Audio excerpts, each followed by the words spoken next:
What's going on, everyone? Welcome to the Davidson podcast, where I get to interview amazing people and help share their wisdom with the world.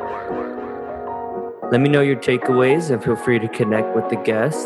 I'm aiming to build a community around coaching, self-development, leadership, where people are not afraid to be their most authentic versions of themselves.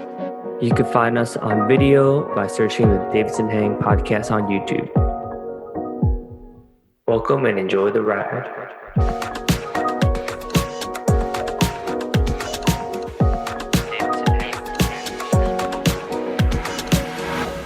Hey everyone, I'm excited to introduce to you Lesley Chen-Young, who is a colleague of mine at LinkedIn. We were actually connected to Alex Rado, who's on my team in the learning solutions.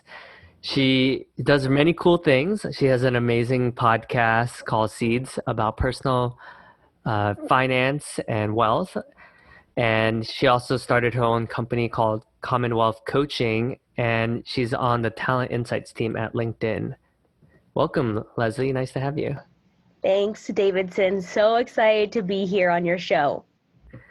Yeah. I had a really good conversation with Liam, and I love how passionate you are. Like, clearly from reading your LinkedIn profile, you can tell that you're very passionate and very talented too, might I add. Had a lot.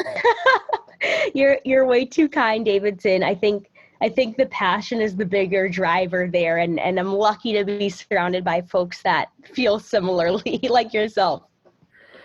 Yeah, and I really like I started getting into personal finance because honestly, like my family, being a refugee from, my parents were refugees from Vietnam.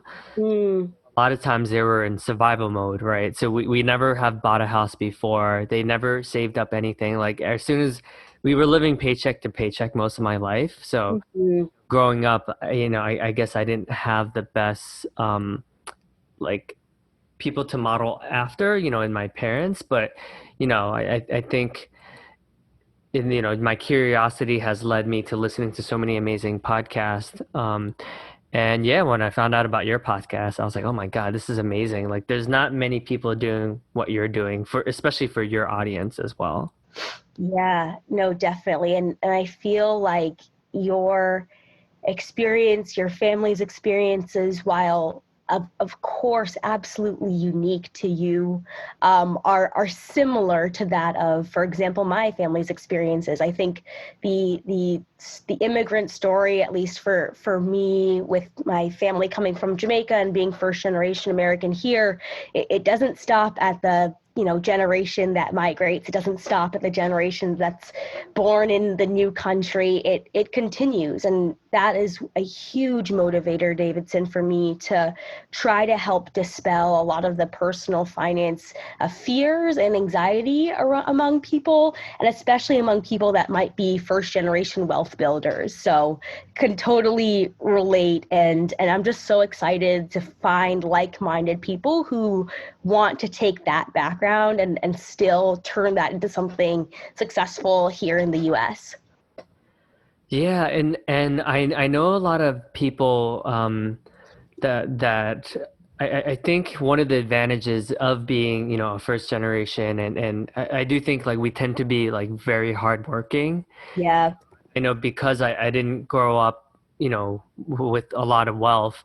I often find myself, like, being very resilient and very, I'm usually, like, I think because of my work ethic, it's got me this far, but I do think there's more to it, to being successful, than just having a strong work ethic, Yep. Certainly. Yeah, no, it's interesting, right? Because I don't know if your parents might jokingly say this, but I know mine are jokingly like, oh, you only have 3 jobs? I mean, you should have 5 by now. It's like this idea is ingrained at a very early age that working hard is the expectation, and being spectacular at what you do is the expectation. I think in a lot of ways it has served me growing up, and then in a lot of ways it also are things that I'm working through. So yeah, that work ethic, I think when you meet a fellow immigrant or descendant of immigrant household, you can immediately kind of pick that up. Yeah, it's cool because like America itself, like we often forget that we all are immigrants, right? Like minus Yeah. Native Americans, but that's such a small population of the US right now. And we forget that, at some point like our ancestors were immigrants, right? So it's interesting how, especially with what's going on right now, with there's a lot of racial tension in the world. But Hmm. I think I'm happy that the world's like finally doing something about it, right? Instead of just pretending like this doesn't exist. Yeah, definitely. And I think it's been to say it's been a heartbreaker of the past couple of weeks and months, I think would be an understatement. Just, Mm. speaking as a Black woman in the US, particularly, as we're recording this podcast, another video has gone viral of violence against Black bodies. And I would say I am that hopeful optimist, just to be completely honest, about being excited that there does seem to be a momentum of change. And I know too that as I speak to other older Black mentors in the States, they're kind of saying, yeah, we've heard this song before, we've seen this play out before, let's see if this is really going to enact change. So I think, at least for me, Davidson, I am feeling hopeful. I'm feeling like there is something that we can do to be able to kind of turn that around for folks. But just curious to see that work really, hit the pavement and put our money where our mouth is, especially as, young, bright, working young professionals in the US. I think we have a lot of that power to make change. Yeah, yeah. I am optimistic as well because although this has come up a few different times, I think in a weird way, like the COVID situation has helped people actually spend more time with it. Because I think naturally, normally we're just too busy commuting to work and doing all these things. Like, there's less attention. Like people are just like, well, I just need to worry about like paying the bills. But I think Mhm. because people have a little bit more downtime, they can be a bit more introspective and be like, well, where are ways where I haven't been the best ally? Just Mhm. more space to think and ultimately, hopefully, thinking creates change. Yeah, yeah, definitely. And I think I I I agree with you that I think the pandemic has really has made it so that there's a lot less noise for a lot of us, and it also has made it so that when these things do come up, you'll find that people that would generally care but not really have the agency or the time, or it's hard to say time, right? Because we choose what we do with our time, but who would otherwise be occupied with other things now have the ability to really zone in and think about the experience of Black folks in America and what it feels like to kind of wake up and be thinking about a topic and not be able to get that out of your head as you log into work and as you cook dinner and as you go to sleep, and you're just seeing this video played over and over. It is a moment of solidarity that I can't be grateful for a pandemic, but I am grateful for those that have really stepped up in this situation and have become more than just like, passive, quasi allies to truly anti-racists in my community. And I know that there's so much to unpack there. I can't pretend to be an expert on race relations by any means, but I can only speak from experience as a Black woman in the past couple of months, and I can see a lot more of that activation, Davidson. So I'd have to agree with you there. Yeah, and I think this also ties into why I'm sure you started Commonwealth coaching, right? Because I do think the underrepresented communities do need a lot of support, and there's less of resources out there, right? I think if you come from wealth, naturally like your parents teach you a lot of these things, but at least for me, like I knew none of this. Like I had to figure it out on my own. Mm-hmm. Yeah, no, you're 100% correct, and it's not even.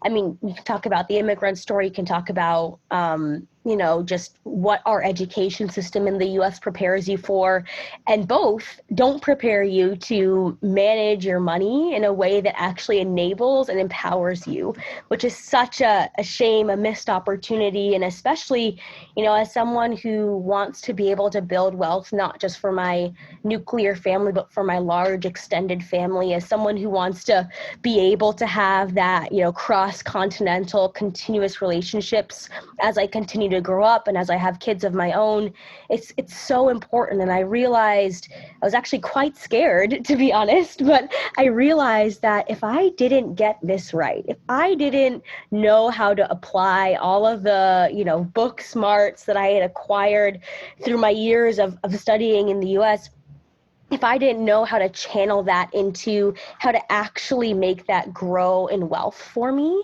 and I would be doing my family, I'd be doing kind of my name a disservice. So you're 100% right. The genesis of Commonwealth Coaching was purely born out of a personal fear of, why is this so hard to crack? And given that it's something that everyone has to do, I think I can get at it, and I think I can be good at it. And it's crazy. I mean, the imposter syndrome at the beginning was so real. Obviously, I'm a, young Black woman in my 20s that works at a tech company. What the hell do I have to do with, personal finance? But in a way, it was exactly that story that shows that you don't have to be on Wall Street or working for one of the top financial services companies to know and navigate your wealth journey in a way that suits you and in the way that empowers you. So Commonwealth Coaching has been an absolute dream. I could not have anticipated almost 2.5 years later that I'd be, managing a full small business on the side.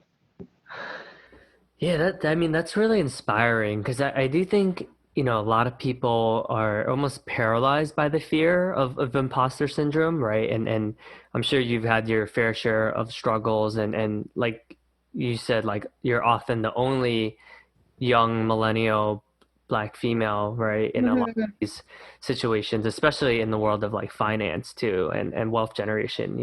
It's not to generalize, but living in New York City, I at one point I was partnering with hedge funds, private equity, and financial services in general. And it's safe to say that there were a lot of middle-aged white men who graduated from Harvard Business School and or Yale, and there was definitely some common themes I've noticed. Yeah. I felt so out of place. Like a lot of times I would be sitting in a boardroom with them, trying to pitch my product, and I just felt so out of place.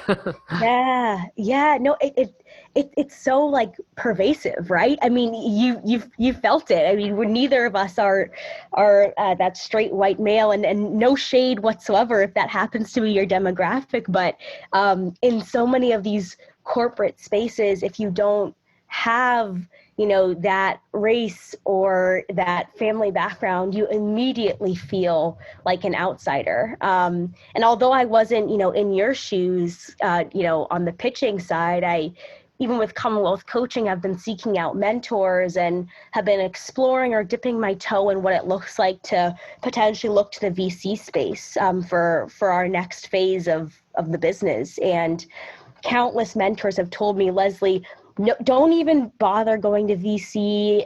They're not going to get you as a Black woman. You might as well just go for social impact. Go for people who like care about making a difference. And I have to say, Davidson, it's a double-edged sword, because on one hand, it's like, what I'm doing actually does have that triple bottom line. It's people, profit, and planet. But on the other hand, I'm thinking to myself, well, dang, I mean, I really think that the business that I'm building should be a competitor and near peer of all the other businesses going through VC that are only judged on profit and only judged on operational excellence. And I just wish that that the folks that are on the deciding, decision table in those rooms would really be able to see that. But it's another reason why representation is, albeit, it's kind of corny to say it, but representation really does matter so much. So yeah, being the only one in those spaces, it definitely, gives you something to remember about as you're falling asleep and agonize over. Yeah. Oh man, so much there you just said. Um, yeah, it is interesting too, right? Because like when I do listen to my podcasts, like all the best podcasters I know, like I can just open up my podcast app now, right? And within personal finance, I look at, like all these people and I'm like, huh, they all look a certain way. Yeah. So it's like, have you ever listened to the We Study Billionaires podcast?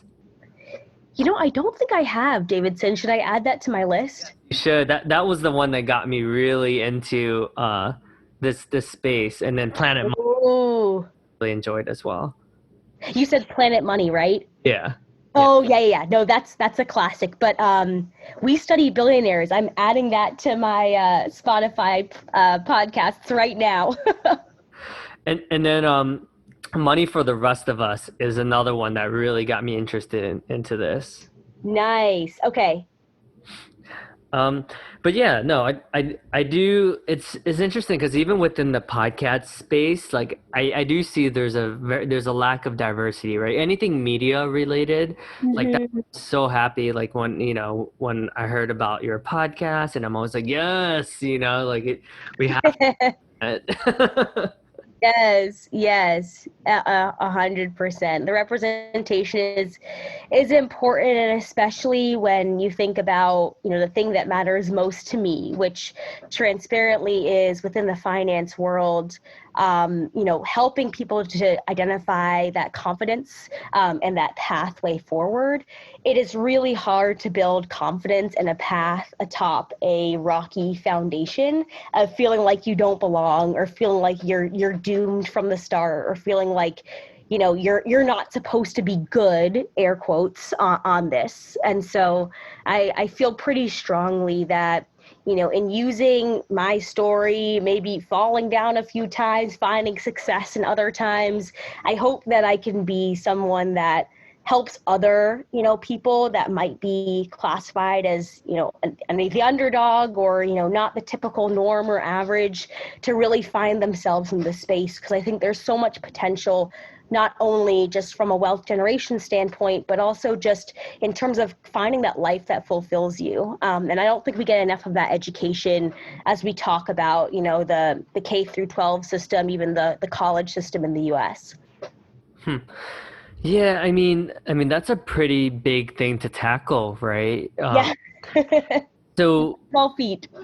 yeah, but I think it's so important. I mean, it's crazy how like even how to balance a checkbook, right? Like you don't all these super valuable skills like they're not teaching people, and it's mind-boggling because it's like I remember going to college and being able to get approved for all these credit cards, and I was just like, I think obviously I was a bit naive back then, but I was just like knew nothing about interest rates, like APRs, like didn't I was just like, oh wow, like they approved me for like $10,000 and I was in college. Like I had a job maybe like $100 a week, right? Mhm. Mhm.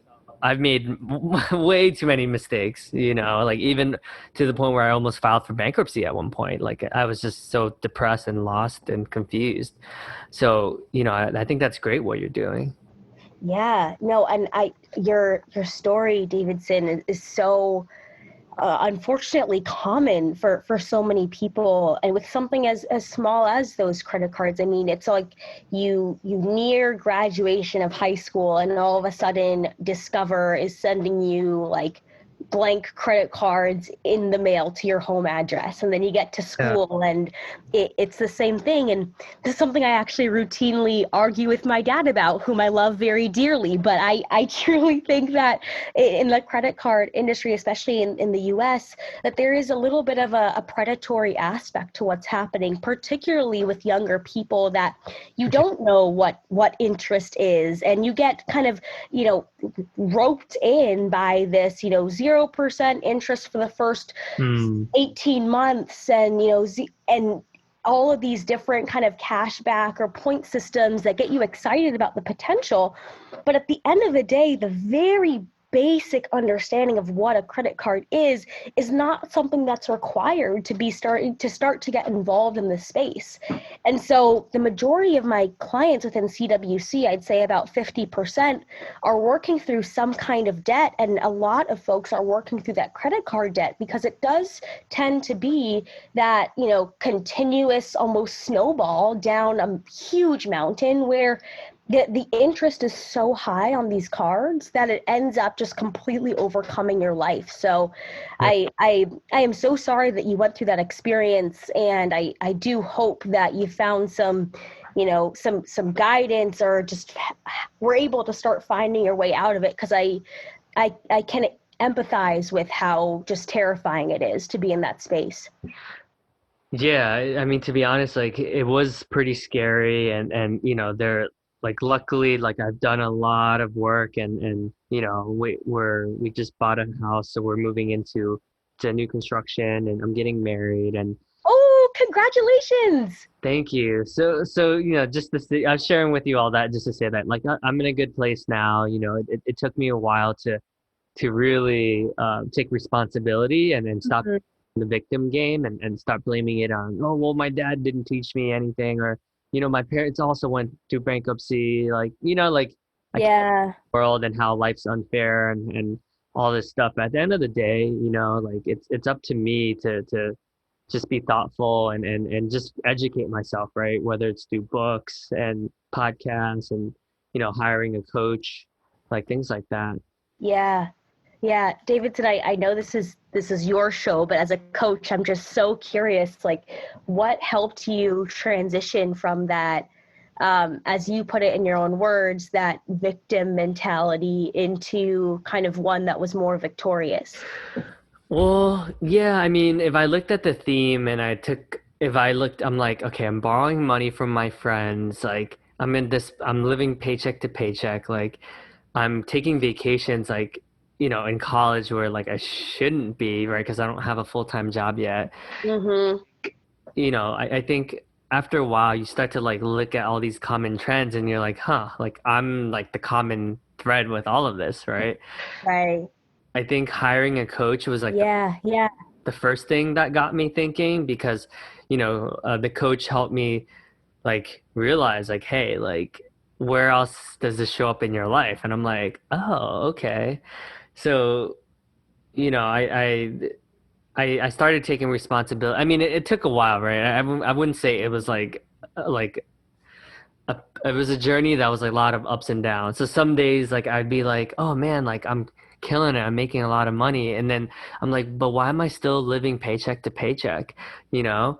And then right. after like a lot of coaching, I realize, I'm like, huh, like you're not willing to ask for help, like you're not willing to be transparent and speak with your partner about things, like you're trying to do everything on your own, like, dude, like, you have a mom, like you have a family, like you should really ask for support. Like, don't try to do it alone. So for me, like, it was a combination of like getting support from a coach, Mm-hmm. communicating more effectively with my partner, so that we're on the same page, and then also reading like books like Tony Robbins. He has a bunch of books that are really helpful, and then reading a lot of these personal finance books like helped me realize, like, oh, okay, like it's not as bad as I think it is. And Ramit Sethi's book is amazing as well. Like, that really got me thinking a lot. Yeah, yeah, no, such good gems there, and it's incredible. Like you said, I think there is often a thread, actually not even often, I would put behind my name that there is always a thread, of connectivity between weaknesses within managing your finances and other themes that show up in your life. And I'm so like excited for you and inspired by you and being able to really recognize that and do the work of learning and reading and getting yourself from point A to point B. And it reminds me within my clientele, I usually have my clients work on a accountability word of the year, meaning a word that is just outside of finance itself, but it really speaks to them, whether that be, progress over perfection or spirituality or whatever it may be, and start to weave that into what they do to get themselves from point A to point B on the finance front. It's so powerful. And Davidson, you're like a living legend of that. So congrats to you. I'm like smiling, cheesing from afar here in DC. No, I appreciate the support. I think like what like just talking about it openly, I think sometimes we feel like we're like the only ones, right? I know for me, like I was like no one could possibly like understand how I feel, you know? Mm-hmm. Like I think that's it. Like sometimes we think like, oh, like there's a lot of shame associated with like having debt, whether it's like student loans debt or even like just like sometimes even just borrowing from like your family, that like Yeah. have like our own stories about it. But you start to realize like, hey, like your family wants but what's best for you, right? Like it might be Mm-hmm. comfortable that you're borrowing like 5,000 from your parents to help pay this like 20% interest like credit card debt, but they know that at Mm-hmm. the end of the day, like, and obviously not everyone has that privilege, right? So, I'm privileged that my mom helped me out once, but Mm-hmm. think knowing that you're not alone and knowing that like people want to help you like alleviates like some of like that shame and that guilt associated with carrying like debt. Definitely. I mean, I feel like you and my therapist would really get along, Davidson, because it's that feeling of isolation that is so it really rocks you regardless of what situation that you're in, and especially when we talk about finances on the debt side, and you just feel like, man, like what is wrong with me? Mm. Why did I get myself into this situation? And so much judgment is kind of pushed onto you and your character and you as a person. And the reality is that is just absolutely not the reason why people go into debt. They go into debt in some ways because they might be, under informed, but in many ways because they, wanted to pursue a higher education, and the cost of higher education in this country is astronomical. In many ways, they go into debt because the rate of growth in our incomes has not matched the rate of growth in the expenses it takes to live comfortably. In many ways, they go into debt because they haven't aligned themselves with a structure of spending less than what you make, and really living paycheck to paycheck, zeroing that out every month. And that's not a character flaw. That's just a structural change. You when you start to take on language internally that beats yourself down and makes you feel like you're the only one to go through it. I completely understand why it happens, and that's the majority of the work that I do, but it makes me really, really happy and inspired to see folks that come out on the other side and realize that, actually it wasn't just me and it wasn't my fault. It was not knowing the right strategies to play the game. And once you know the strategies, you're set for life. So I couldn't agree with you more. Yeah, and I think like one of the biggest takeaways I've gotten from reading like Ray Dalio, who's like a legend, right, in the world of wealth management, is like I think people like have to think long term, right? Like at the end of the day, like the markets are just gonna crash. Like it's cyclical. Like there's gonna be years where the markets like crash, but there's always every no matter what happens, it will always come back up, right? And Right. people sell when they're scared.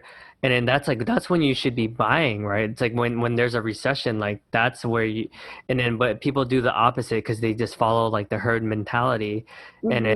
it like when I heard that, I was like, oh my God, this makes so much sense. But like trying to explain that to someone who like virtually has like who's living in survival mode, like paycheck to paycheck. They're like, dude, like I'm worried about just being able to pay rent tomorrow, you know? Right. It's interesting. Right. No, definitely. And folks feel like they're destined for a certain lifestyle. They feel like, if their parents were in a certain lifestyle, or if they find themselves in a certain lifestyle, then it's immovable. And I think part of that's what's helpful within having a coach or a friend or accountability partner to help you through it. That person on the outside can come in and really help you realize, hey, actually, this isn't something that you're destined to do. Like, here are a few tips and tricks. Why don't we try something different, and give you the confidence to branch out and take a leap of faith? And you're right. Once you get excited by not following the herd, which is, by the way, so much easier to talk about than to actually do. I have to acknowledge that. Yeah. But once you get excited by not following the herd, your opportunities are endless. Oh my gosh. I'm just excited for the listeners listening to this episode, because I hope you guys are feeling inspired at this point. I'm like nearly cheering myself up just talking about it. And what's inspiring for me at least is like I think I have a couple years on you, right? I'll just say like I graduated from college in 2011. So I have a couple years on you, but I think it's inspiring that you're so passionate about this at your age, right? And I think to your point, because like you didn't, like you do come from like an immigrant family, so maybe, I think it's interesting to see how people, because I think people go through stages, right? I think what I see is like people typically later on in their lives like are much more passionate about these types of things. Mm-hmm. Rare for me to meet like people that are like you and Liam's age that are so passionate about this subject and topic. Mm-hmm. Yep, absolutely. And no, you do have quite a few years on me, Davidson. I'm sure folks that are listening to this show will like look me up on LinkedIn afterwards and see that. It's actually been a theme throughout my life to date, my albeit short life to date, where I tend to get myself into situations where I am so inspired and energized by topics or people or spaces where I am just not the norm by any standard, age wise, race wise, gender wise, background wise. And it's weird that it almost feels like the norm for me. So it's not a new space for me at all, but it's true. And I think it's a testament to, age is really a number, and it does have a lot to do with the experiences you have in life, has a lot to do with, the way that you carry yourself. But for me, I see myself as, now an emerging kind of young professional, and that's the biggest identity indicator that I have in my head. And so moving forward with that, and really that alone, I just want to help the people around me. And frankly, if they're open to being vulnerable with me and I can be vulnerable with them, I think you can learn something from anyone, regardless of whether they're significantly older, significantly younger, or just, from a completely different planet than you. So yes, absolutely. It's ironically a norm for me now, but an astute point, Davidson. Well, and I feel like the BLP program, like you just meet like the most talented, just super interesting people. Like everyone that I've met, I haven't met one person that have graduated from BLP that's like just not super incredibly like talented and amazing. I'm always like, man, like you all are so brilliant.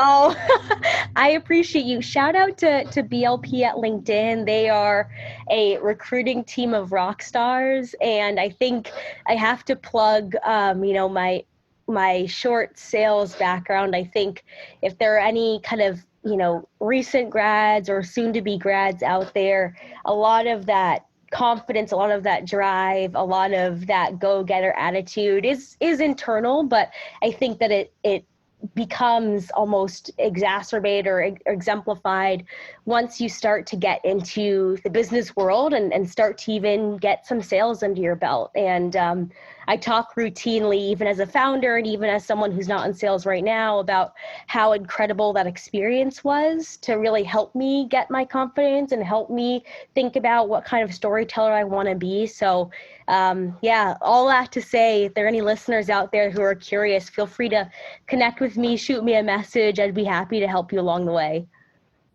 Awesome. Well, I I do want to talk a little bit about your participation as a partner in ThinkTank. I do think that's another um, area where there's not as much representation. Would you share a little bit more about why you decided to contribute to ThinkTank and some of the amazing work you're doing there? Sure. Yeah. So for those that don't know, I am a partner representing the entrepreneurship pillar at a Chicago-based nonprofit called ThinkTank.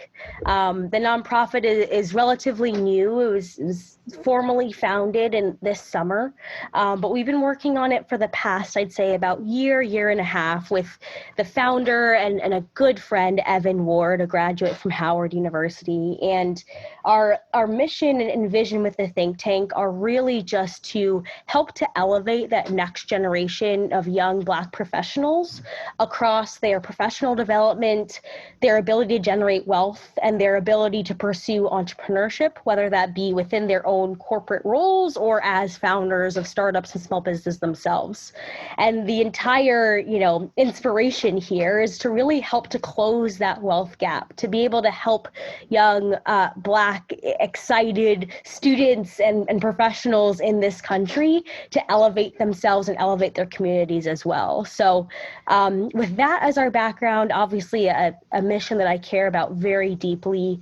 I've been involved in helping to run the entrepreneurship pillar, which helps other founders or soon to be founders with the ideation phases of their businesses, in kind of creating business plans and setting up business structures, in marketing and testing the voice of customer, and then finally in getting to launch, putting out an MVP, which is a minimum viable product, and really collecting customer feedback to build billion-dollar businesses.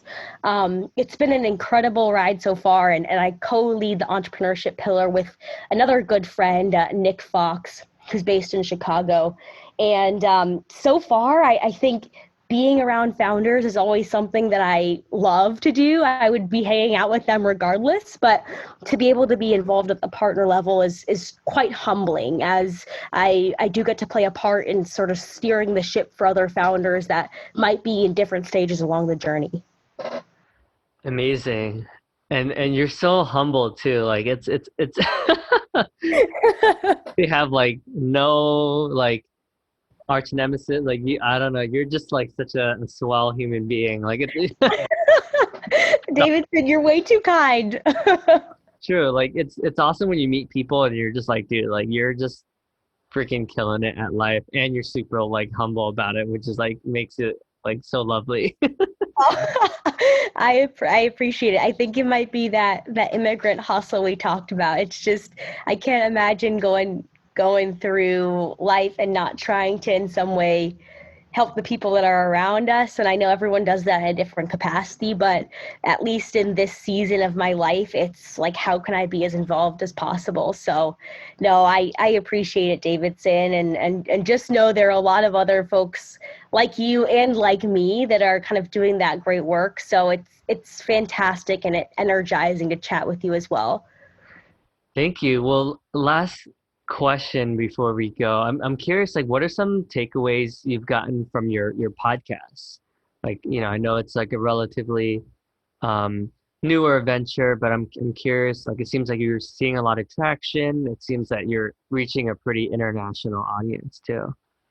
Yeah, definitely. So for those that haven't followed the podcast or might be hearing about it for the first time, we started in November of 2019 and just finished season 1 at the beginning of August of 2020.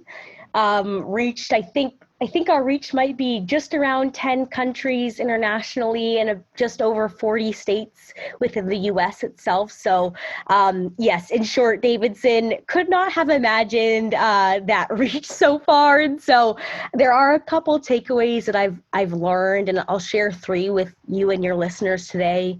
The first is that as it relates to personal finance, it's something that we've talked about. You aren't alone. It's a living testament to be able to have conversations like these. It's a living testament to be able to have a weekly show featuring somebody new every week that's going through a personal finance struggle or sharing a win or sharing a story of growth. And so the entire goal in the podcast was to show that there is a community, and that while we do feel isolated sometimes, a lot of us are working towards the same things. So, takeaway number 1 is I hope that folks out there that have listened or that are even listening to this show, which is fantastic, know that you're not alone. And there are other people out there that want to support you. I'd say the second thing is to be, as authentic as you can. So I've got like the typical Lesley giggle all the way throughout this show and all the way throughout the other show. I've got, talking about my expenditures at TJ Maxx on my show and just really being as vulnerable as possible. Because especially when you're in that peer-to-peer coaching space, a lot of what you're doing is building trust and building that collective understanding that, you're in this together and you're not just talking to someone who might be in their 50s or 60s talking down at you, that, in a very different time than when they were building their wealth. So that authenticity, I think, has really driven me quite far when it comes to Commonwealth coaching and the podcast in general. And then the last takeaway I'd give is more operational, but I think a testament to the ability to grow a team as a founder or as a passion project or side hustler, whatever you identify as. And that is that the growth of our podcast would not have been possible without our incredible intern, Kiara Lawson, who's currently a rising senior at Duke, my alma mater.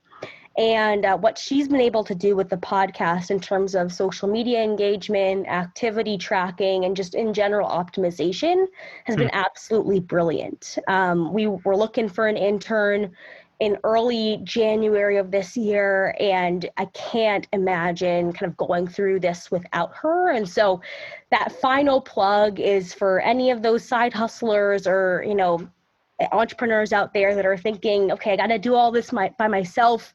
No, please find other people that are as passionate as you are and that have the skills that maybe can complement yours, because the ability to build a team makes the end product just so much better. So a slight shameless plug here, Davidson, but we are going to be looking for a new intern starting in October. So if any listeners here are curious about joining the Commonwealth Coaching team, please don't hesitate to reach out. We'd love to hear from you. Amazing. Well, thank you so much, Lesley. This has been a really awesome conversation. I could see, you're destined for greatness. I mean, you're already doing amazing things, but I think, there's a lot that you're offering to the world, and I love your vision and making a lot of this can be potentially complicated concepts open to the common, so that everyone, no matter what background you come from, can learn and be able to support each other. So I appreciate the work that you're doing for these communities. And yeah, thanks for coming on to my podcast. Of course, Davidson, thanks so much for having me and for, being part of that community that's just trying to share all of the incredible nuggets throughout your network and just in career, in life, in finance. It's so inspiring to be here. So I know this won't be the last time we chat, but thanks for having me on today. Yeah, you're welcome. Take care. Take care. Well, that's it, folks.